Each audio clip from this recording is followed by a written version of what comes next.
There are so many different options available when it comes to choosing a refractive surgery. How do you know which one is the right one for your eyes?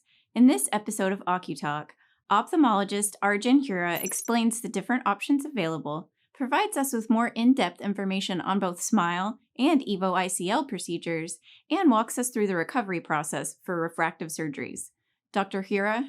I want to talk to you. Not now, later. No, now.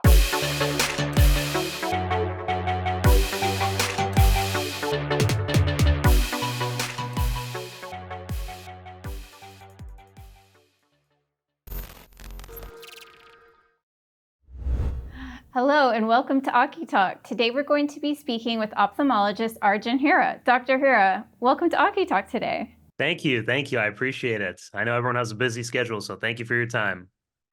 Before we get started and into our topic, could you please tell us a little bit about your background and your specialty? Sure. So for me, I'm originally from Cincinnati, Ohio, which is where I spent most of my life. I did undergrad at The Ohio State University and then medical school and residency training in ophthalmology at the University of Cincinnati. And I actually initially pursued medical school thinking I was going to become a neurologist. I was very interested in neuroscience and biology in high school. And so I figured maybe that interest, as well as enjoying experiences volunteering at a local hospital during high school and undergrad, I figured maybe that would be well suited for a career in neurology. So I got to medical school and then very quickly realized neurology was not the path for me, but it was that interest in neurology that led me to discover neuro-ophthalmology and then ophthalmology at large. And so I considered almost all subspecialties within ophthalmology, including neuro-ophthalmology. But when I really thought about what is it that gets me most excited, what am I naturally gravitating the most towards, where is my research going, just where are my inclinations naturally, what am I curious about? It was all refractive and cataract surgery. And so ultimately that's the route I chose to go down. But I was at a crossroads because historically, there really weren't any dedicated refractive or cataract surgery fellowships. If you wanted to become a refractive surgeon, you kind of just went into practice. If you were fortunate enough to have a mentor, someone years ahead of you who maybe was doing refractive surgery, if they could take time out of their busy clinic schedule, take you under their wing, maybe they could teach you the ropes, but volume takes time to accrue. And so it was sort of a long and hard path to getting that experience and confidence for that matter. But or if you could do a corneal fellowship. And in the corneal fellowship, similarly, you're being taught corneal and external disease pathology. So you're taking care of corneal disease. You may get to do a little bit of refractive surgery, but most of it, if any, is just observational. Well, in the past 5 to 7 years, I would say there's been an advent of these private practice refractive cataract fellowships. And so you can take a dedicated year of time, work one-on-one with a very high volume cataract and refractive surgeon, and do thousands of surgeries, see thousands of patients in clinic, understand the nuances for patient selection, understand how to talk to patients about the various options there are. And so that's essentially what I did. I chose a very off-beaten path. I did a very high volume refractive cataract fellowship with Bill Wiley and Shamak Bafna in Cleveland, Ohio. And in that year, I did thousands of refractive and cataract surgeries, and I was involved in clinical trials. I had the opportunity to publish research. And just that environment of curiosity and innovation and wanting to give patients an excellent experience, that kind of catalyzed my career, I would say. So after nearly 3 decades in Ohio, I ultimately moved to Los Angeles, California, which is where I am now. So I practice as a refractive and cataract surgeon in private practice, and I offer the full spectrum of surgical vision correction. Well, that sounds amazing, particularly because the topic we wanted to cover today was refractive surgery. So to get us started, for our audience members, what exactly is refractive surgery?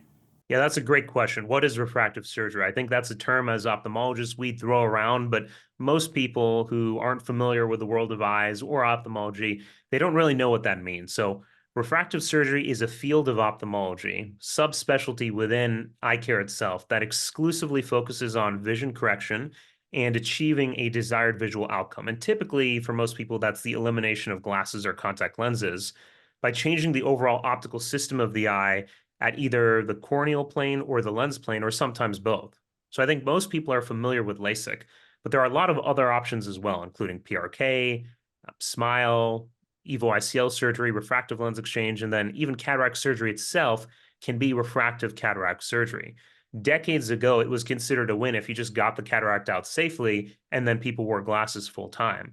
now we have the ability to give LASIK-like results to people at the time of cataract surgery. So just as with the tech industry, as technology continues to evolve, as the lasers get better, as we continue to refine optics at the lens level, we're able to give patients really fantastic outcomes. And so there's a lot of new surgeries in development. Every year or two, there's some new IOL that comes out.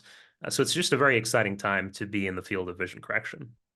Well, you mentioned a couple of different procedures there. Could you go over and into a little bit more detail into what all of these procedures are that are considered refractive surgeries? Sure. So in the United States, we can offer patients laser vision correction. That's in the form of LASIK, PRK, or SMILE. But we also have lens-based surgery options we can offer patients as well. So there's a procedure called the EVO ICL surgery, and then there's refractive lens exchange, and then refractive cataract surgery as well. And so we can kind of split them into the two categories and discuss the differences. So there's laser vision correction, and then there's lens-based vision correction. Most people have heard of LASIK, but the predecessor to LASIK was actually called PRK. And so PRK is a procedure where instead of making a LASIK flap, we numb the surface of the eye and then just gently exfoliate the superficial most layer of the cornea. An excimer laser then reshapes the cornea to a degree that's in line with the patient's prescription. And then a series of medications like mitomycin and some eye drops are administered, and then a special bandage contact lens is placed on the surface of the eye. And that stays in place for a week or so because underneath that contact lens, that superficial most layer of the cornea is regenerating and healing. And then at the 1 week mark, at the 1 month post-op, or at the 1 week post-op visit, the contact lens comes off, and then patients are already seeing pretty good.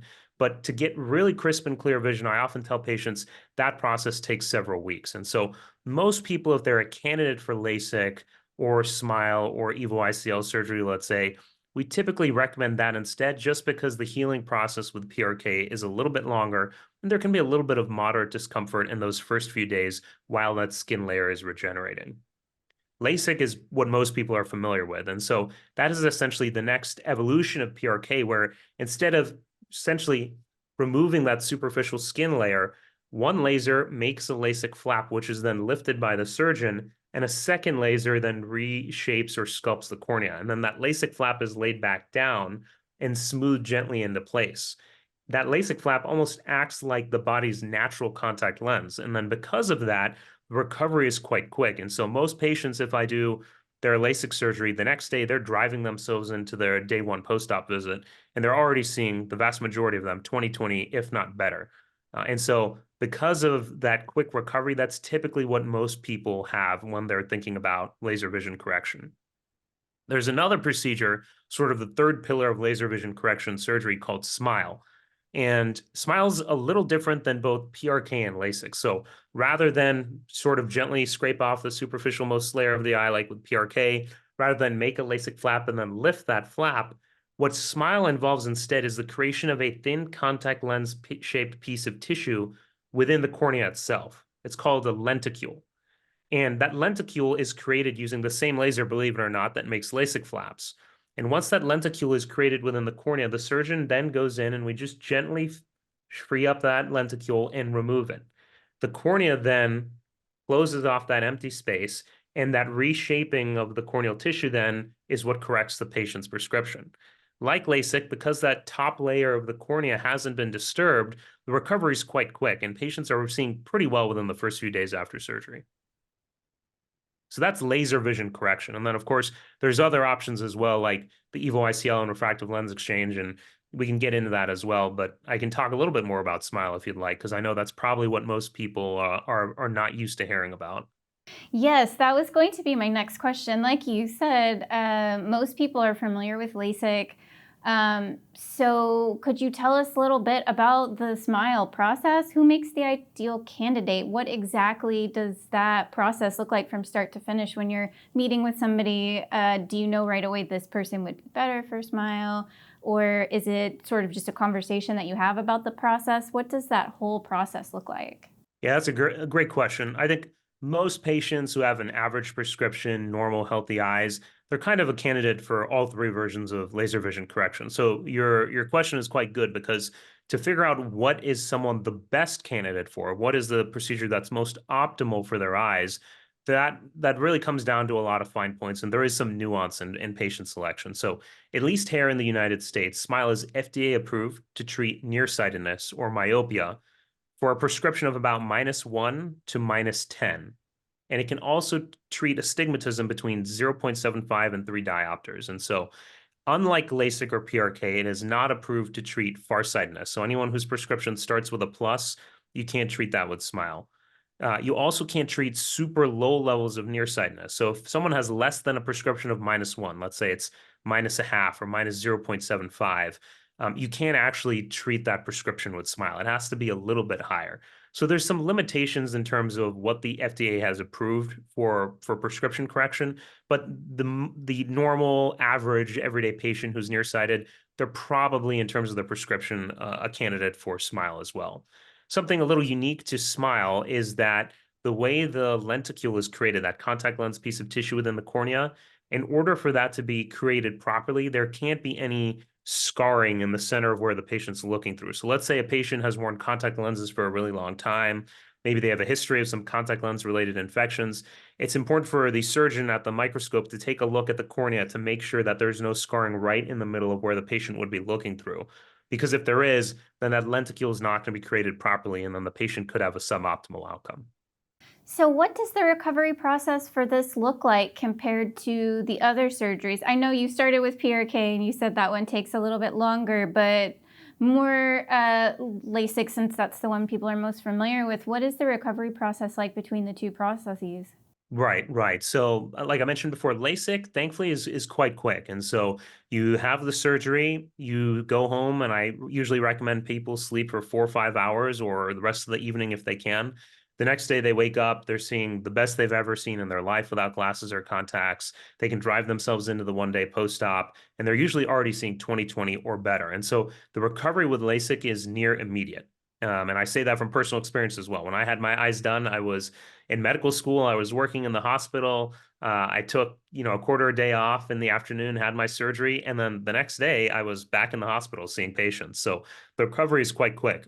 The recovery with SMILE is almost identical.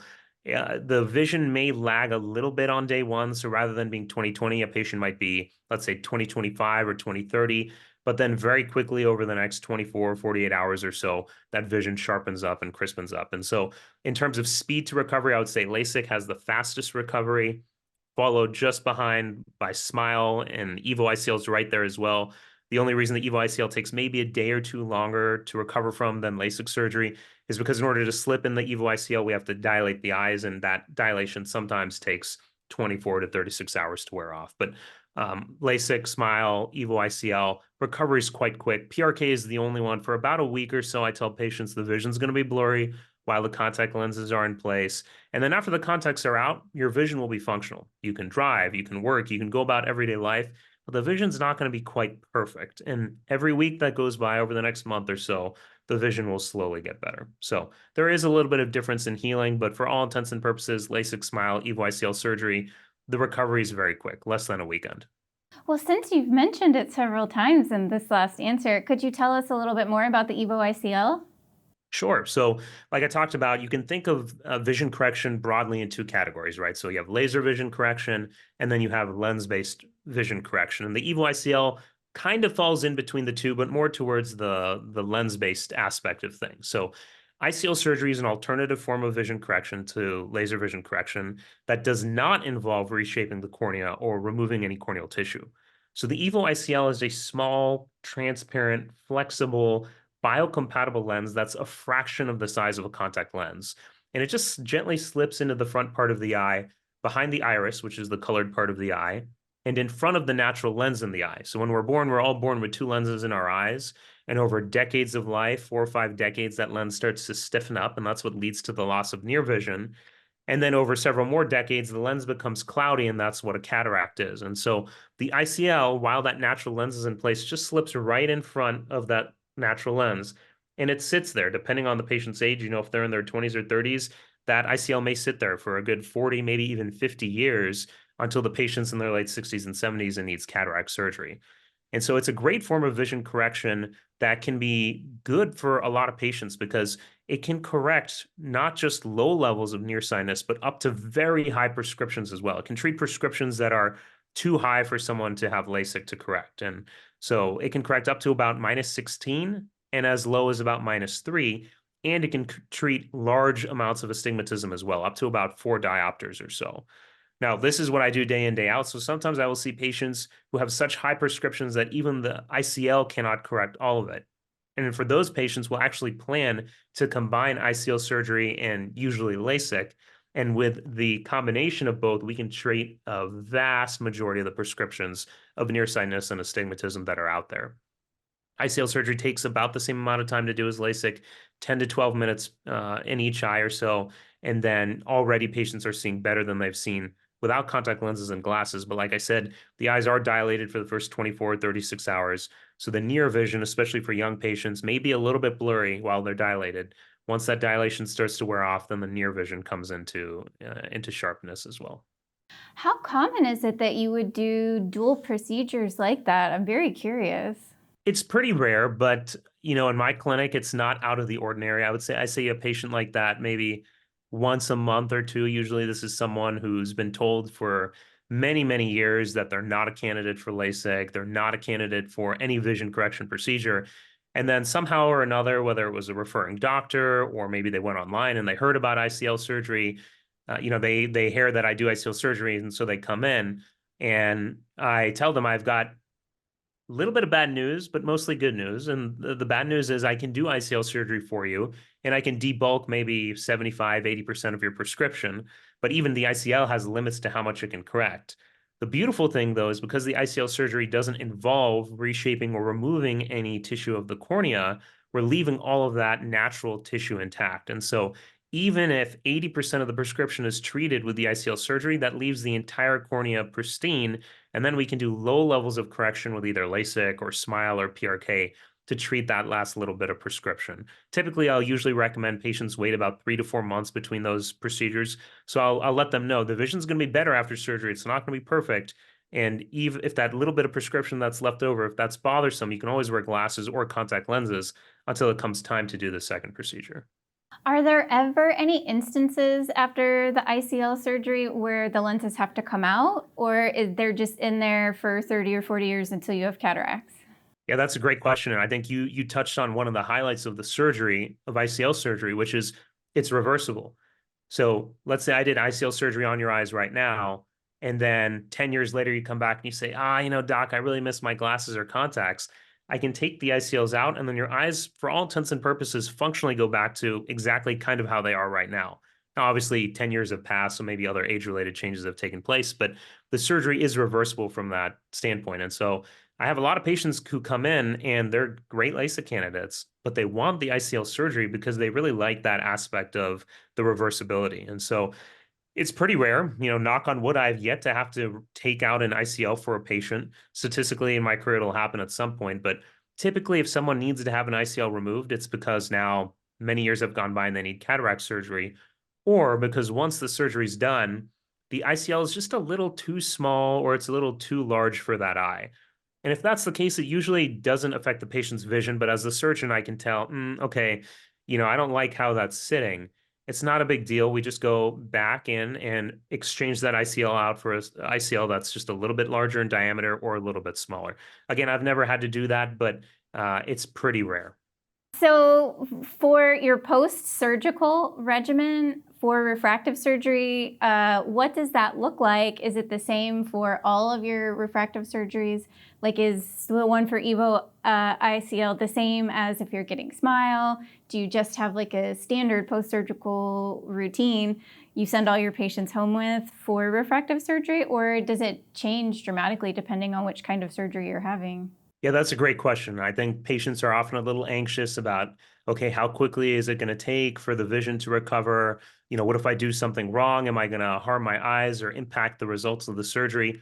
I would say really the post-operative recovery process, the important thing really is upfront for the surgeon, making sure the patient is one, a candidate for surgery in the first place, and then two, really matchmaking the right procedure for that patient and their eyes. And so I spend a lot of time in clinic assessing what is the patient's personality like, what are their hobbies, what's their lifestyle, what do they do for work, how do they want to use their eyes. Someone who's really into Brazilian Jiu-Jitsu or MMA, maybe they're not the best LASIK candidate if they're at risk of getting poked in the eyes a lot. Maybe they would be better suited for PRK or SMILE, let's say. Someone who has thinner corneas, maybe they're a better candidate for PRK or ICL surgery. Someone who has a lot of dry eye, maybe they're not a candidate for anything, or maybe the ICL surgery would be a more appropriate option. So I think if you pick the right procedure for the right patient, that's 90% of the battle. Obviously, the surgery has to go well and it has to be proper. And then the recovery itself for LASIK, SMILE, PRK is very similar. And so it just involves either a combination drop that incorporates an antibiotic component and a steroid component, or sometimes those drops are given individually, especially if the patient has a specific allergy to some type of medicine. And those drops are typically used 4 times a day or so for anywhere from 1 to 2 weeks. Every surgeon's a little bit different in terms of what is the exact medicine being used or how frequently or how long. And some of it's also dependent on how quickly the patient's eyes are healing. And ICL surgery is really not that different as well. It's an antibiotic component and a steroid drop as well. Thankfully, the ICL surgery is such an elegant surgery, even though it's a contact lens shaped piece of material being added to the eye, it causes very little inflammation. And so I often find that that inflammation is gone within the first few days after surgery. You had mentioned earlier about dry eye pre-surgical. What part does that play in the assessment of moving forward with surgery or the pre-surgical process? At least in my hands and in my clinic, it plays a big role. If someone comes in and they say, gosh, I've had dry eye for many years, it's really important to find out why they have that dry eye. If that dry eye is because of contact lenses, they're contact lens intolerant, and they say, when I'm not in my contact lenses and I'm just in glasses, my eyes feel fine. That's very different than someone who just has chronic dry eye all the time. Someone that has baseline dry eye that's not caused by contact lenses, in my mind, they're probably not a good candidate for laser vision correction. Even though laser vision correction can temporarily cause some dry eye, that usually resolves within the first few weeks to months after surgery.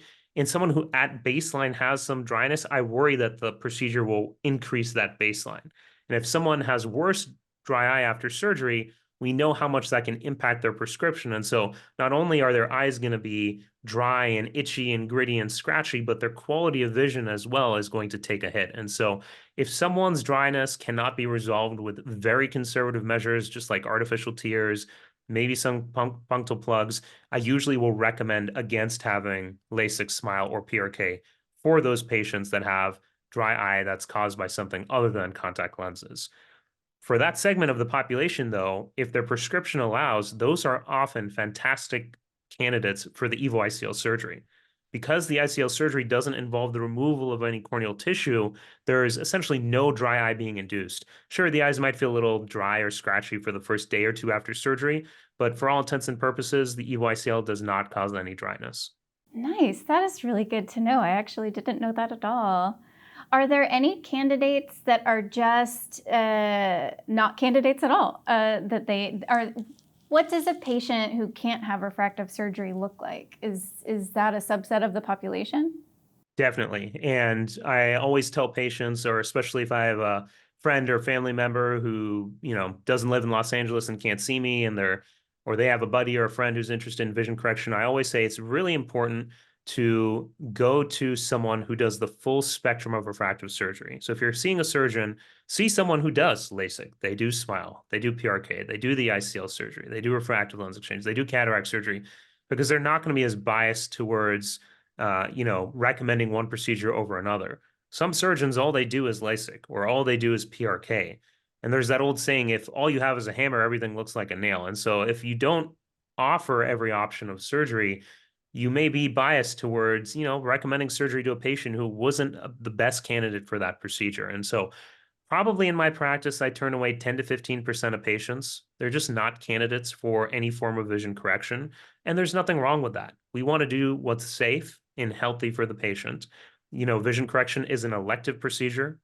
It doesn't need to be done. And so if someone, let's say they have really bad dry eye, the example we just talked about, or their corneas are way too thin, or there's something very off about their topography or tomography or epithelial maps where it just looks like they're at high risk of ectasia or keratoconus, or they already have some of those other disease processes, Fuchs dystrophy, let's say, there is a lot of reasons why someone may not be a candidate for vision correction surgery. And that's why I think it's so important to go in, not just get a sense for the surgeon and what they can do in terms of their surgical armamentarium, but also so you can see your scans, your imaging, and they can do an exam on your eyes and figure out whether or not there's something else that may preclude you for having laser vision correction or lens-based procedure as well.